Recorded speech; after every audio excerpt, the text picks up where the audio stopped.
गजनी एक तो, और दूसरा तो था ना, एक तो गजनी और एक इल्तुतमिश, दूसरा था इल्तुतमिश।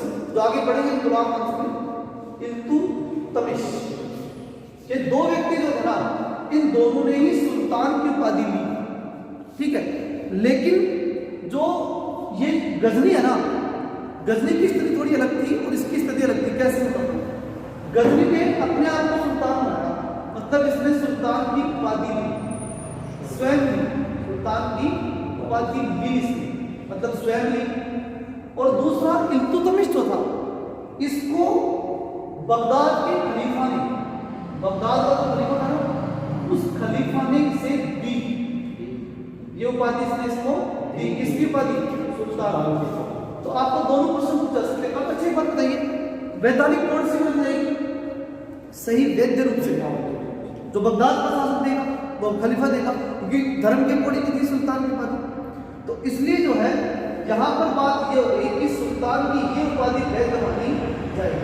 इसलिए प्रश्न दो प्रकार के बनते हैं एग्जाम में दो प्रश्न बनते हैं। पहली बात तो ये कि सुल्तान की पहली उपाधि किसने ली, और दूसरी बात ये कि सुल्तान की जो उपाधि वैध रूप से बगदाद के खलीफा ने किसको दी।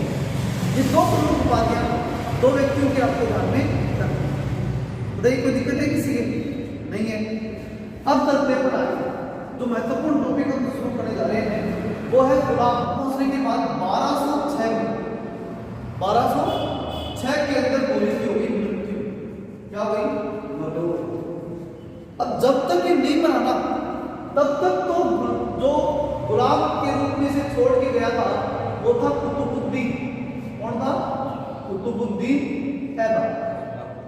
और इस कुतुबुद्दीन ऐबक ने 1206 ईस्वी तक तो इसके गुलाम के रूप में काम किया। और गुलाम के रूप में क्या मतलब? अपने आप को शासक घोषित नहीं कर सकता वो, अपने आप की कोई राजधानी नहीं बना सकता वो। समझ में आ रही है बात? इसलिए यहां तक तो उसका कुछ नहीं था कुतुबुद्दीन ऐबक का। लेकिन जैसे ही 1206 के अंदर इसकी मृत्यु हुई, किसकी? इसकी गौरी की। तो गौरी की मृत्यु होती कुतुबुद्दीन ऐबक जो है इसने लाहौर के अंदर, कहां पर? लाहौर में। लाहौर जो था उस लाहौर के अंदर उसने क्या किया? राजधानी बनाई अपनी खुद की और शासक के रूप में स्थापित हुआ और गुलाम वंश की स्थापना इसने कर दी। तो मतलब प्रश्न क्या हुआ कि गुलाम वंश की शुरुआत कब हुई? तो 1206 में हुई। ठीक है, 1206 ईस्वी के अंदर इसकी शुरुआत हुई। ठीक है, और इसने राजधानी कौन सी बनाई? लाहौर को राजधानी बनाया। ठीक है, दूसरा प्रश्न किसने शुरू की? कुतुबुद्दीन ऐबक ने शुरू की। अब प्रश्न अगला जो उठता है वो, तो कुतुबुद्दीन ऐबक जो है उसने लाहौर को राजधानी बनाया और साम्राज्य की शुरुआत कर दी 1206 में। अब क्या होता है? जब इसने शुरू किया तो उसने कुछ काम भी किया। अच्छा एक बात बताइए, जब कोई शासक गद्दी पर बैठता है तो कुछ न कुछ उपाधि लेता है। तो इसने उपाधि ली, वो थी लाख बख्श की उपाधि। लाख बख्श। ठीक है, लाख बख्श किसने क्या ली थी? उपाधि। किसने? कुतुबुद्दीन ऐबक। तो कुत्ता कितने का था? लाख रुपए। याद रखने का तरीका है। ठीक है, आगे चलते हैं। कुतुबुद्दीन ऐबक गुलाम वंश का संस्थापक 1206 के अंदर इसने लाहौर के अंदर इसकी शुरुआत की। लाख बख्श की से उपाधि प्राप्त थी। इसके बाद इसने क्या किया? यहां पर किया क्या? तो देखिए कुतुबुद्दीन ऐबक ने दिल्ली जो है उसके अंदर कुतुब मीनार की शुरुआत की। कुतुब मीनार। अब इसमें भी दो प्रश्न आएंगे आपके। क्या? इसकी शुरुआत तो किसने की और इसकी एंडिंग किसने की? मतलब इसने। ठीक है ना, ये दोनों आपको अंतर ध्यान में रखने हैं। तो शुरुआत कुतुब मीनार की शुरुआत कुतुबुद्दीन ऐबक ने की थी। ठीक है ना। अब इससे आगे हम देखें कि शुरुआत एक काम तो ये कर दिया कुतुबुद्दीन ने, एक काम और किया था। अच्छा मुझे एक बात बताइए, हमें ये तो दिख रहा है, इस बात से स्पष्ट मालूम पड़ रहा है कि कुतुबुद्दीन ऐबक जो था वो किसके साथ आया था? गौरी के साथ आया था। गौरी का गुलाम था, गौरी के साथ आया था। अब गौरी पृथ्वीराज को हरा करके जहां प्रशासक बना था, तो पृथ्वीराज चौहान के जो जितने भी मतलब प्रमुख चीजें थी उनमें डिस्टर्बेंस भी करने का काम किया। समझ में आ रही बात? तो वो डिस्टर्बेंस क्या था? तो कुतुबुद्दीन ऐबक ने अजमेर में जो विग्रहराज चतुर्थ एक शासक थे, पृथ्वीराज चौहान है, चौहान वंश के अंदर विग्रहराज चतुर्थ भी बोलते हैं उन्हें। भीषणदेव भी बोलते हैं। और चौहान वंश का वो शासक जिसने दिल्ली पर प्रथम बार शासन स्थापित किया था, दिल्ली जीतने वाला चौहान शासक भी कौन था? विग्रहराज चतुर्थी था, भीषणदेव ही था। तो उसने क्या किया? उसने यहाँ पर एक संस्कृत पाठशाला बनाई थी। कहाँ? अजमेर में। अजमेर एक संस्कृत पाठशाला बनाई थी। उस संस्कृत पाठशाला को, अजमेर की संस्कृत पाठशाला थी जो किसने बनाई थी? मैंने बताई दिया आपको, विग्रहराज। ठीक है, उस संस्कृत पाठशाला को तुड़वा दिया। किसने तुड़वाया? कुतुबुद्दीन ऐबक ने। इसे तुड़वा करके और तुड़वाने के बाद में क्या कैसे इसे 2.5 दिन के झोंपड़े के अंदर परिवर्तित कर दिया। पंजाब का पीर की वहां पर उर्स लगता है, ठीक है ना, 2.5 दिन का उर्स लगता है, उसको होता है मेला। जो मुस्लिम संस्कृति है उसके अंदर उसका मतलब होता है मेला, ठीक है। तो ये पंजाब सा पीर का यहाँ पर क्या लगता है? 2.5 दिन से क्या बनाया? 2.5 दिन का झोंपड़ा। अब यहाँ पर 2.5 दिन का झोंपड़ा से क्यों कहते हैं? क्योंकि पंजाब सा पीर का यहाँ क्या लगता है? 2.5 दिन का उर्स लगता है, इसलिए इसे जो है 2.5 दिन का झोंपड़ा बोलते हैं। अब अगली जो चीज आती है कि भाई यहां इसने जो चेंजिंग रणनीति कर दी, ठीक है, इसके अलावा क्या किया? इसके अलावा इसने जो है यहाँ पर जितनी भी कल्चरल रूप से अपना स्थापत्य करना था, मतलब अपने आप को यहाँ स्थापित करना था, वो कोशिश इसने पूरी की। अपने आप को यहाँ स्थापित है कि जनजीवन में व्याप्त हो जाऊं, लोग बाग मुझे जानने लग जाए, बस इसी काम में लगा रहा। और बाकी इसने युद्ध कोई भी नहीं किया। इसके बाद में अगर हम देखें साम्राज्य विस्तार की कोई कोशिश इसने नहीं की। अब हम देखें आगे, इसके बाद जो शासक आता है वो कौन आता है? तो कुतुबुद्दीन ऐबक के बाद एक शासक आता है आराम शाह। कौन आता है? आराम शाह। अच्छा, आराम शाह आराम ही करता है, करता कुछ नहीं है, नाम के हिसाब से काम है, ठीक है ना। आराम शाह मतलब आराम करता है, ये तोड़ फोड़ नहीं करता, ठीक है। अच्छा, इसके कुतुबुद्दीन ऐबक ने क्या किया? पाठशाला तुमका तो कुत्ते की तरह तो काम किया। कुत्ता क्या करता है? जमीन को खोदता है, तोड़ फोड़ कर देता है, ये तो करता है। तो इसलिए इसे इसका नाम के कोड़े काम कर दिया। अब ये कौन है? आराम शाह। इसका नाम आराम करना। इसने 8 महीने तक कुछ नहीं किया, 8 माह तक शासन किया था, और 8 माह तक इसने क्या किया? एक तरह से आराम किया और कुछ भी नहीं किया। अब इसके बाद 8 माह तक इसने तो कर लिया पूरा काम, फिर क्या हुआ? तो देखिए 1200 और ये 1206 के अंदर मृत्यु में बैठा था। 1210 में इसकी मृत्यु हो गई। किसकी? कुतुबुद्दीन ऐबक की मृत्यु कब हुई थी? 1210 में 10 ईस्वी के अंदर किसकी मृत्यु हुई थी? कुतुबुद्दीन ऐबक की क्या हुई थी? मृत्यु। और उसके बाद शासक कौन था? आराम शाह। और फिर इस प्रकार से 1211 में, 1210 में तो ये रहा है, तो आराम शाह भी आ गया उस दौरान, ठीक है। और फिर 1211 क्या, ठीक है, आराम शाह के बाद 1211 में जो शासक बना, उस शासक का नाम था इल्तुतमिश। वो कौन था?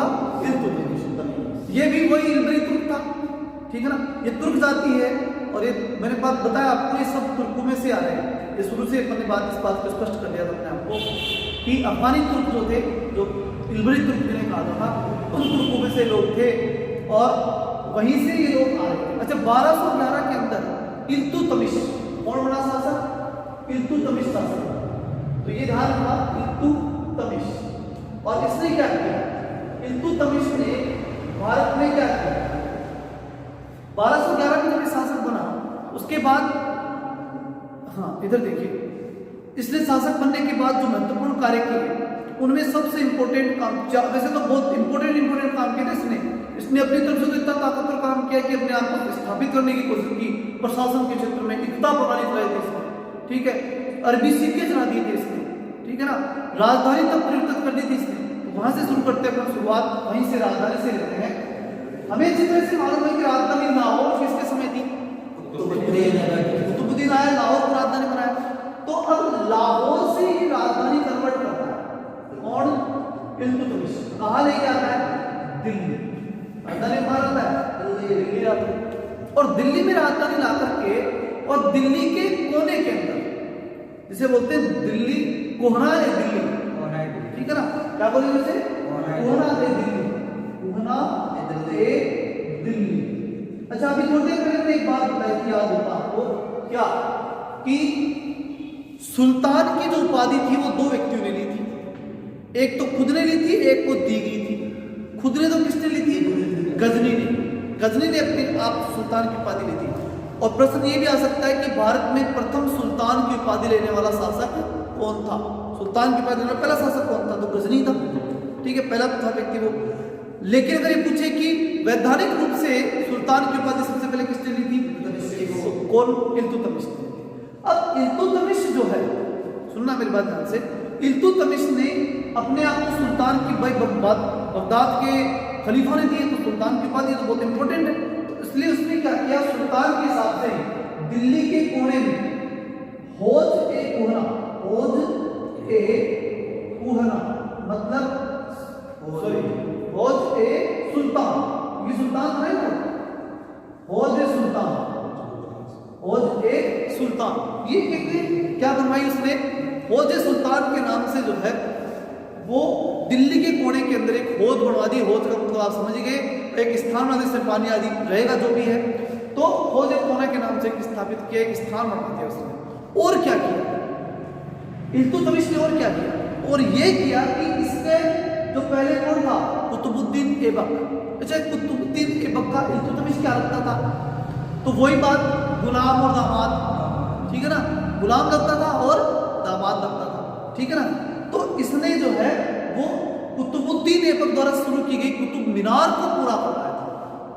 अरे अपने ससुर की तो चीज को पूरा करवाया था ना वो, तो इसलिए इसने क्या करवाया, दूसरा काम, पहली बात समझा ली, वो ना एक दिल्ली के अंदर जो है वो हौज ए सुल्तान की स्थापना करवाई। और दूसरा जो इसका इंपोर्टेंट कार्य जो था वो था क्या, कुतुब मीनार को पूरा करना, कुतुब मीनार।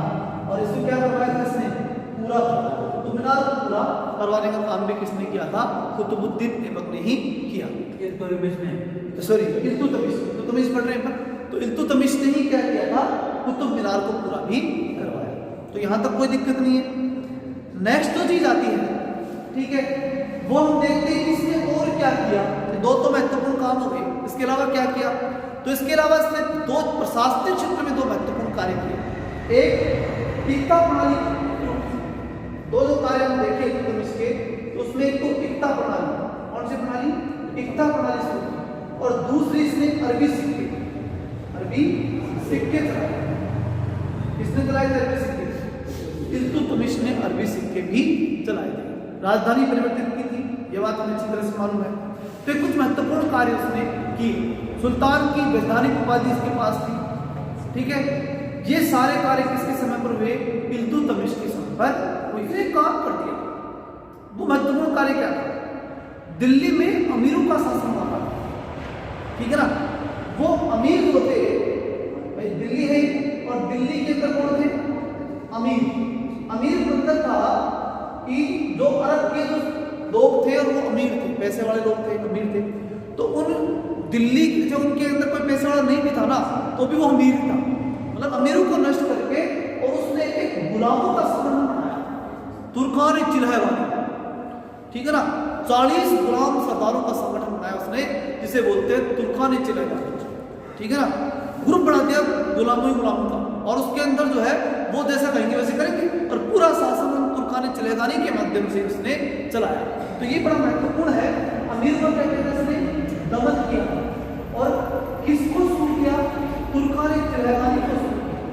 तुर्कान का मतलब तुर्क तो थे, तुर्कान के चिल्हवानी,